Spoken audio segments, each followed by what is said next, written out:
How's everybody doing out there? This is Bad 66 Chevelle.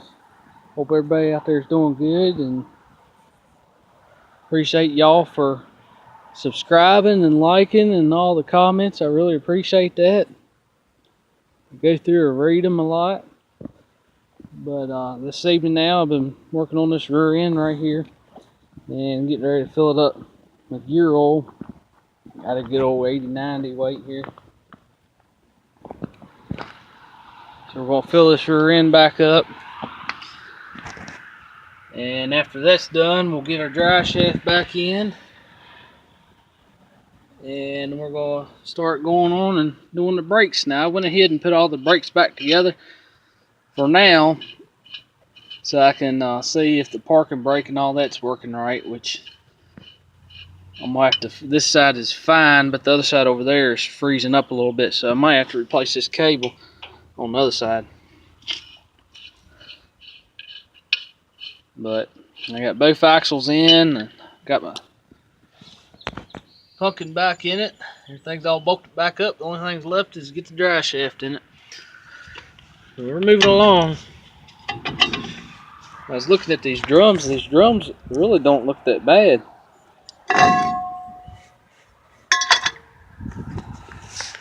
But I went ahead. I got all the shoes back on. This is the side that was leaking. That's why the shoes full of gear oil. But I just put it all back together. That way it would keep everything in order and nothing would get lost. That, and I wanted to check everything out and kind of get an idea if the wheel cylinder is working or not. All this is going to get replaced anyway, because all the shoes, all the springs, the wheel cylinder, the drum, and all this, it's all going to get replaced anyway. But I just put it back together for now just to see if that wheel cylinder is any good or not. So I'm trying to get this truck. My goal is I want to get this truck where I can move it around a little bit, because I want to get to where I can at least take it up down the road and see how it shifts and everything, make sure it downshifts and all that. We still got to get another 302 for it, but I'm working on that. Once we get this rear end finished up and get the brakes done on it, then I'm going to start looking for a 302. I was wanting to get a 351 for it, but I changed my mind because I'd rather just keep it a 302. That's what's in it now. That's what we're going to keep back in it. Just easier that way. And plus all of my new carburetor and distributor and all that, I want all that to match up to the new one when I put it in. That way everything matches it up. So I'm going to keep an eye out for a good 302 here shortly. We'll have to put new rotors on the front, because I was looking at the brakes and stuff, and I'm pretty much going to have to redo them all the way around just about. This is the side that leaked, as y'all can tell. But I'm going to go back around and we're going to replace all that. Now it's pricing the new shoes, the drums, the wheel cylinder and all that. And I found it online. You can actually buy it as a kit. It's got the drums, it's got the shoes and all the springs and the hardware. The only thing it doesn't have is this little cable that goes from up through here and down for the adjustment for your shoes. Y'all can see that. It don't come with that. You can buy that, but that one's fine. I'll just clean that up. But you can buy the whole kit, and it's like $130, which is really a good deal, because the drums alone are about $55 a piece. So you're better off just to buy that whole kit, because that's $55 for that side, $55 for the other. So right there is $110. Then it's another $20 to $25 for these shoes. Not even counting the wheel cylinder, they're about $10 a piece. And then of course the brake spring kit right there, it's about $9. I mean, by the time you add it all up, it's just better off just buy the whole kit. That way you get everything with it. So that's my plan. I'm just going to save up a little bit of money, and I'm going to take and just buy everything new.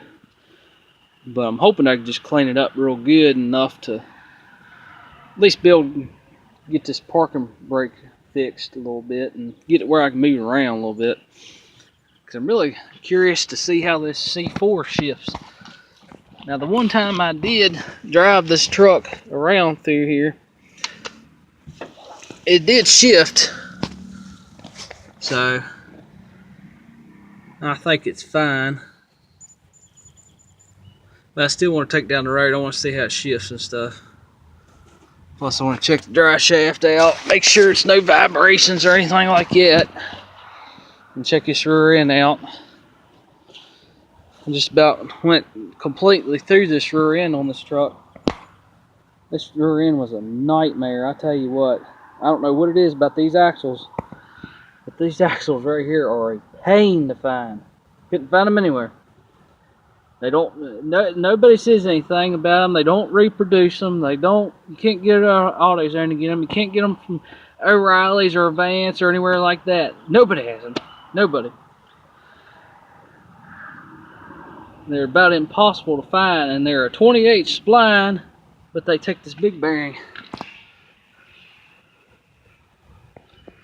It's hard to see, but they take a big bearing, not the ball bearing, the needle bearing. That's what caused this issue in the first place, is that ball bearing is what made all that leak seal fill out, and that's what caused that leak. That's where we're at right now. So I got all this back together on this side. That's the side that was leaking. Plus I want to move this truck around too, so I can take in, I want to check this rear end, make sure these seals and all that are dry and don't leak or nothing. They better not leak. I don't think they will. Hopefully not. This drum ain't too bad. The drum on that side has a little groove in it, sitting on the ground over there. This was not as bad. This one could be turned. I didn't know O'Reilly's would turn drums, but the bad part about it is by the time you have them turned, it's almost not worth it for what it costs to turn them. You can just go get another drum. And these may have been turned before. It's hard to tell. Got a little groove like right in here, right there.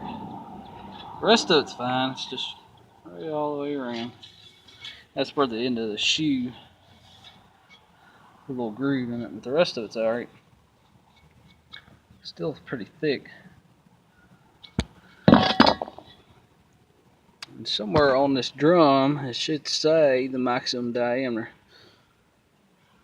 Somewhere on here. It's usually on the front.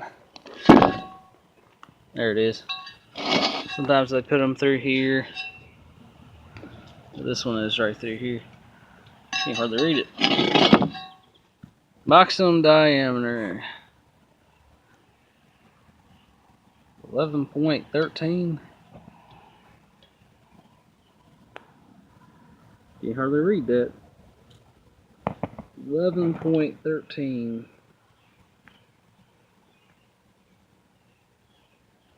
I think that's what that says.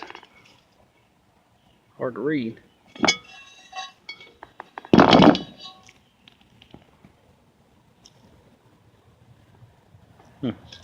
Well, I'll probably get new ones anyway. It's not really worth turning them for what it costs, and plus better off to get a new one anyway, because that way they're not thin through here.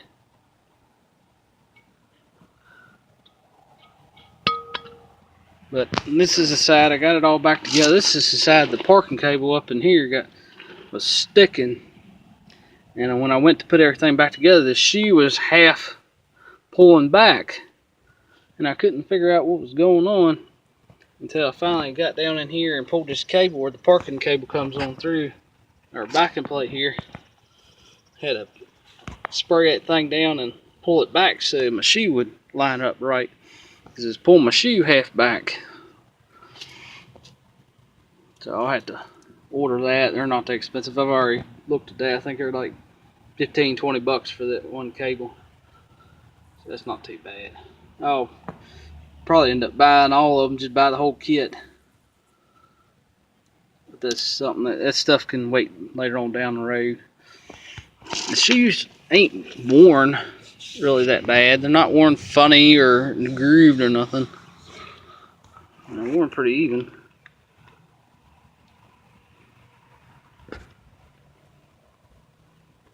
Those of you out there that don't know, always remember when you're doing your drum brakes, this is your primary shoe that faces the front.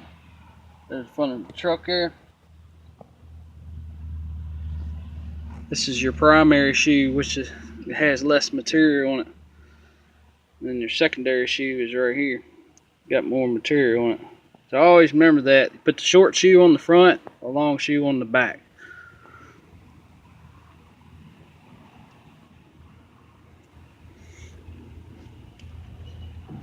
This wheel cylinder right here was on this backing plate. Because when I bought this axle for the driver's side, it came with the backing plate and that wheel cylinder and everything still bolted on it. Not this wheel cylinder, but another one. So I come with that wheel cylinder and all that. And the wheel cylinder, I took these boots off here because they ain't nothing. They just pull right on off. And this one's junk, but the other one I took it all apart and it was pretty clean on the inside, so it may work.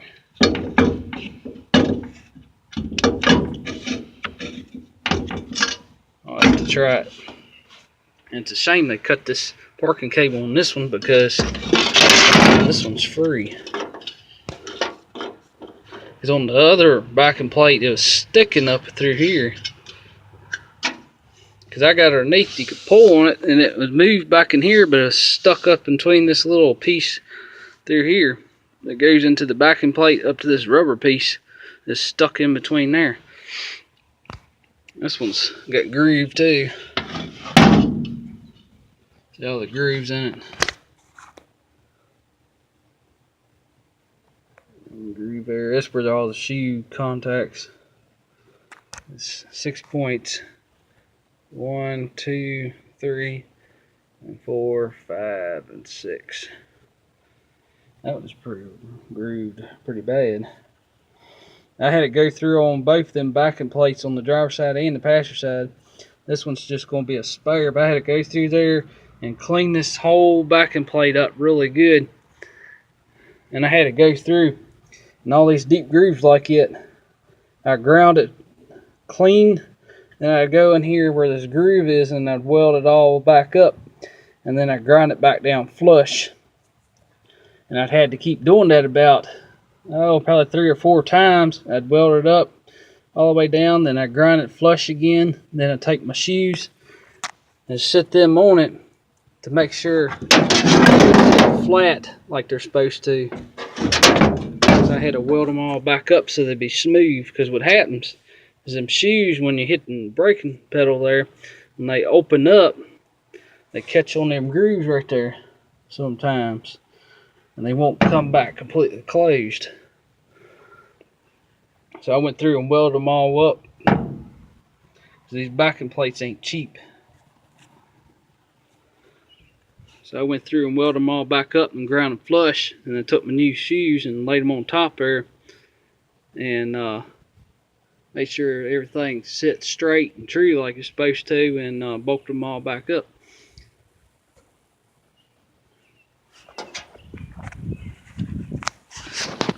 It took a little while, but it's hard to say it, but I had to weld every one of these up.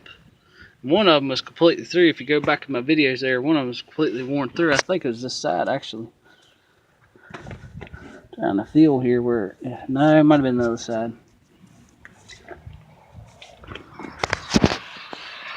But anyway, what happened is the shoe, it rubbed completely through. Is this same point right here where this groove is. This is the worst one on the whole bunch of them. But it grooved, put that groove in there and wore it, and it completely through there. I mean, it is completely through all the way on the other side. This one's getting close, but that was just an old spare. But I had to weld it completely up and then grind it flush.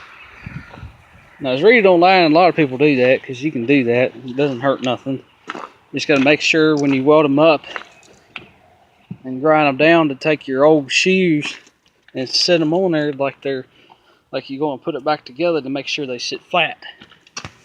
See how this one's sitting nice and flat. You want to make sure when you weld these up and grind them down, you don't have a shoe that's sticking out like that. See how I'm pulling that out? See how this sits against it? It sits completely against that backing plate there. That way it's nice and flat. I probably got about 8 hours in both of these backing plates here. I got about 4 in this one, I know, because I had to weld up, grind it down, weld up, and grind it down, back down. But it works. Now when they open up, they should be nice and smooth. But yeah, these axles have been a pain, they really have. I'm glad that's done. I'm gonna fill this gear oil. This gear oil I got back in this rear end here, get it all filled back up, and then get my dry shaft, put that back in, and after that I'm gonna see if I can free this parking cable up a little bit better. And I gotta fix this brake line here, because when I took it off, the end one that goes up inside this wheel cylinder here was stuck on the line. I couldn't get it back apart to where it would free up to where it would spin like it's supposed to, where it goes back up in this wheel cylinder here. So I was going to take and just cut it off and reflare it and put that end back on, because I had enough slack here in that line to do that, but wasn't able to do it.